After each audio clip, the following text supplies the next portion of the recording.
Hi, this is Becky. Stephanie. And Kat. Welcome to CultureCast. In today's episode, we will discuss the play Master Harold and the Boys. Master Harold and the Boys was written by the playwright Harold Athol Lanning Fugard, also known as Athol Fugard for short. Born in 1932, Athol grew up in Eastern Cape Province, South Africa. His mother provided for the family since his father was an alcoholic and physically disabled. Both the time period and his raising had a heavy influence on his plays. In fact, Master Harold and the Boys is one play of Athol's that incorporates the greatest deal of autobiography matter. During this time, South Africa was facing an era of apartheid. A large majority of apartheid laws followed the election of the Nationalist Party in 1948. The law spiraled off the Population Registration Act of 1950, when every South African had to classify themselves as white, black, or colored, meaning of mixed race. This act was followed by those that forced the separation of races in jobs, education, marriage, and even communities. Even when Athol started doing playwrights, he had to go outside of South Africa to publish and produce his plays to avoid prosecution by the government. The era lasted roughly 50 years, until about 1994 when a new constitution was created.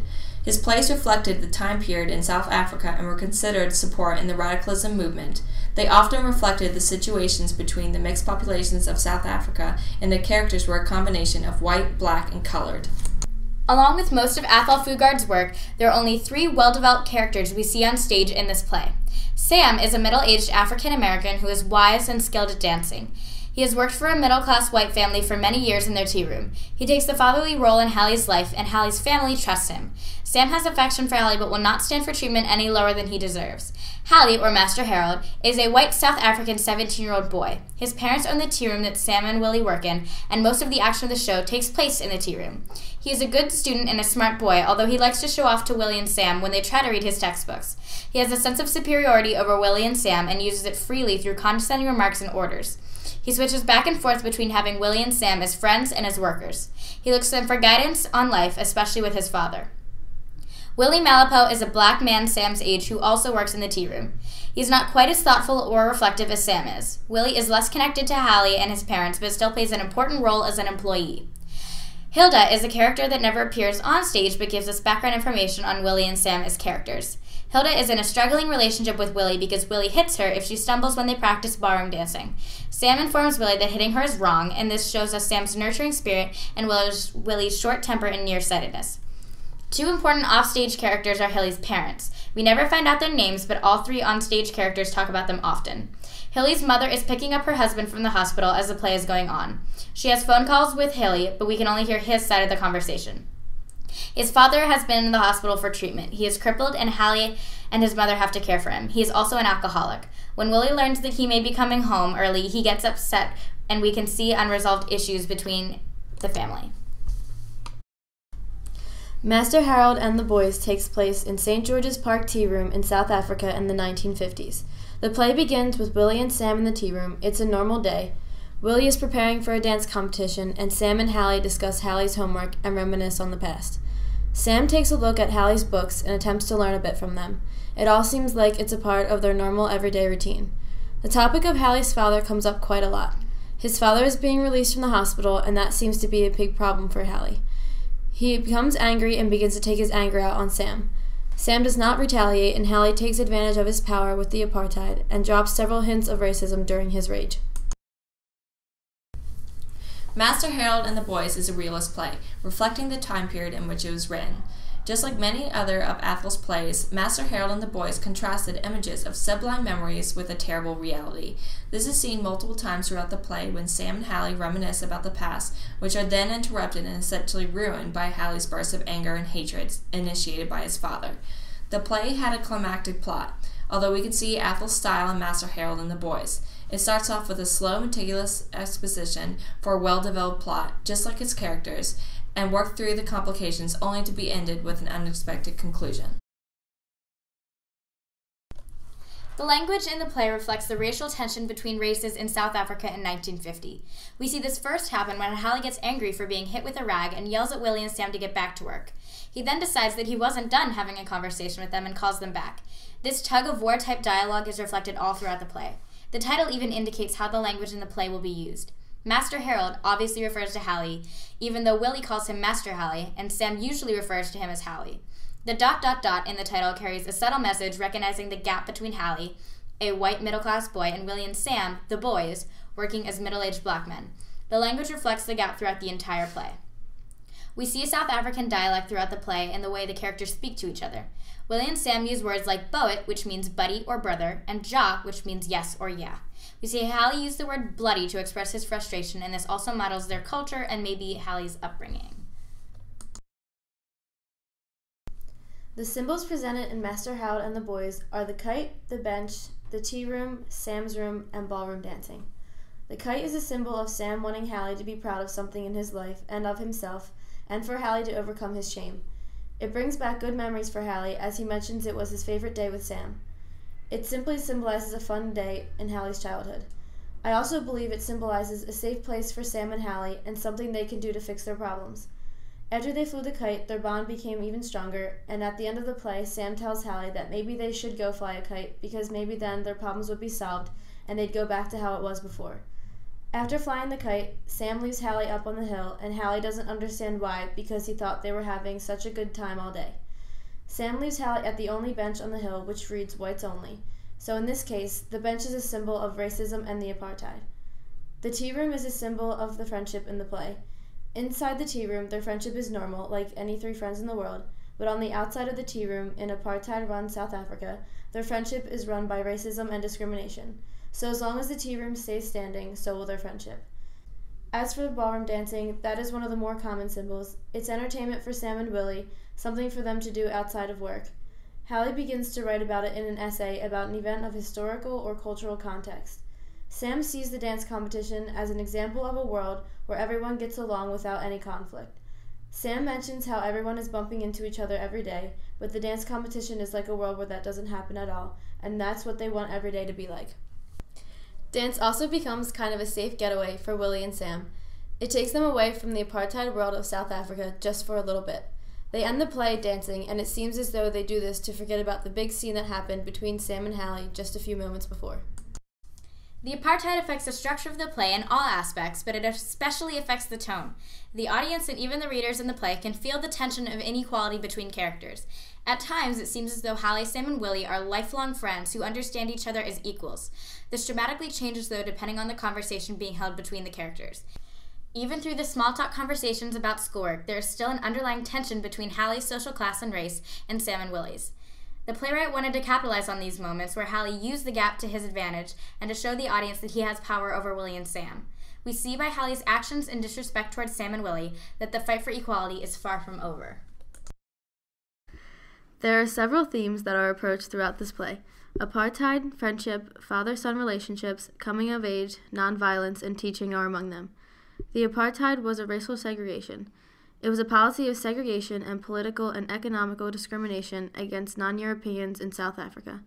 The apartheid isn't exactly mentioned per se, but throughout the play there are several hints towards racism. Obviously, Sam and Willie are black and Hallie is white. Hallie is very fond of Sam and Willie and even considers Sam to be more of a father figure than his own. Hallie makes comments here and there about racism, and it is also said that Hallie is Sam's white master. And it seems as though Sam respects Hallie.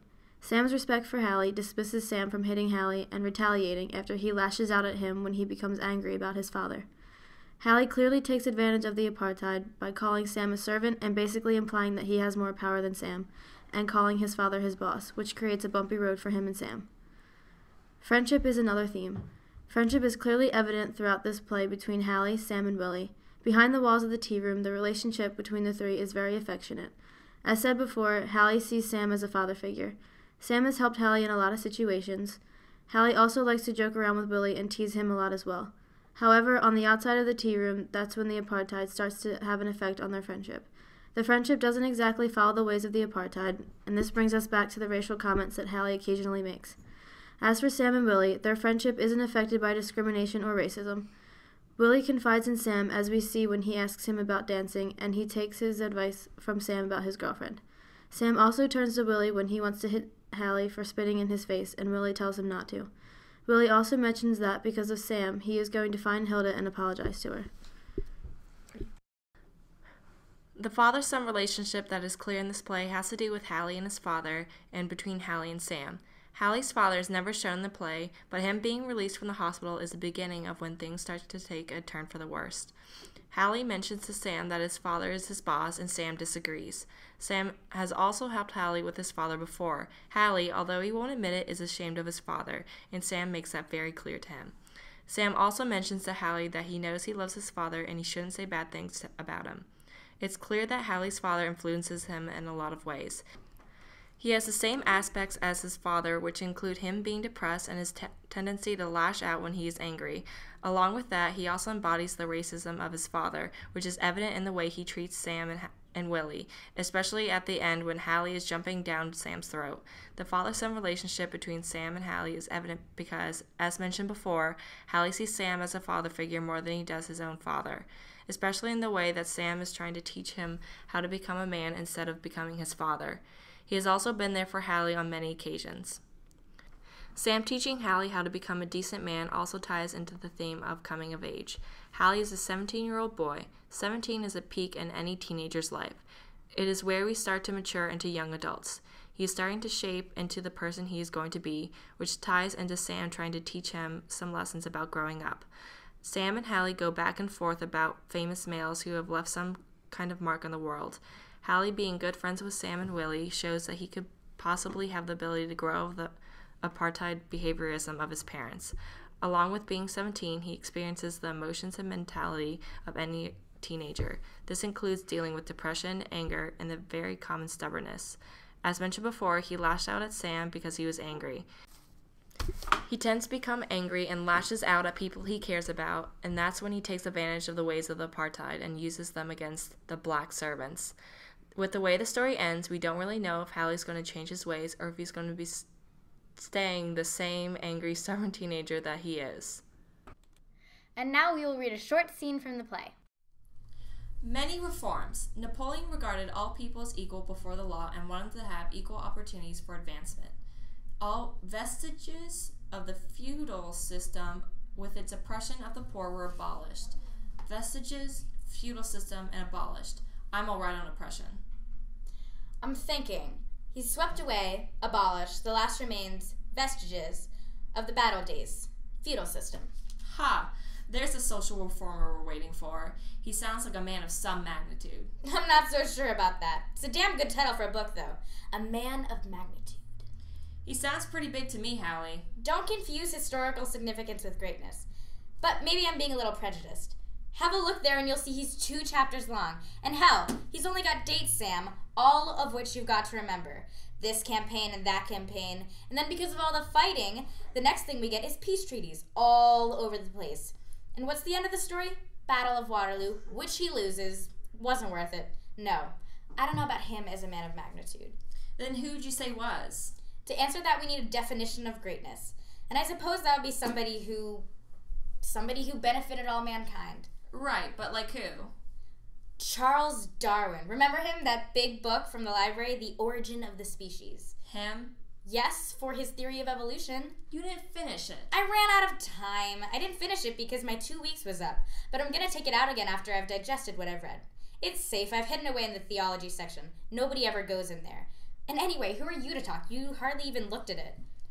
I tried. I looked at the chapters in the beginning, and I saw one called The Struggle for an Existence.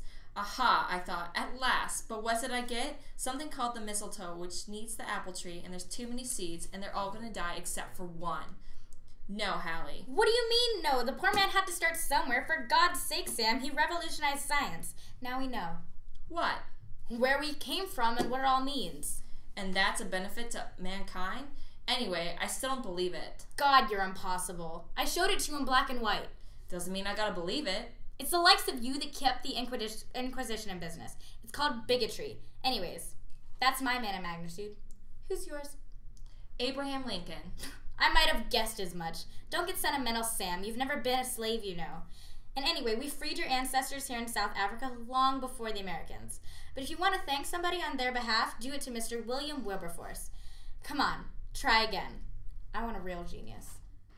In this scene, Hallie and Sam are reading through Hallie's history textbook.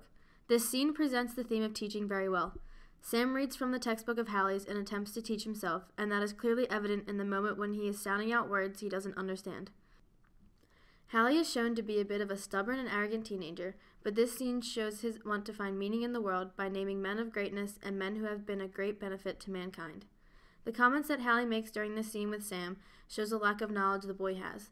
The line, "It's the likes of you that kept the Inquisition in business, it's called bigotry," mocks itself because in all of human history, the apartheid in South Africa had the best form of bigotry. When Hallie mentions that Sam has never been a slave, this is true, but he has the same limited abilities as an American slave. While this era may seem like a piece of the past, it really wasn't that long ago. Many of our grandparents and even our parents were born during these times and faced the effects of racism around the world. The apartheid era in South Africa didn't even end until 1994, around the time when most of us were born. In Master Harold and the Boys, it appears for only a moment that we have moved on, but with one simple collision can bring forward the harsh reality that the battle is far from over.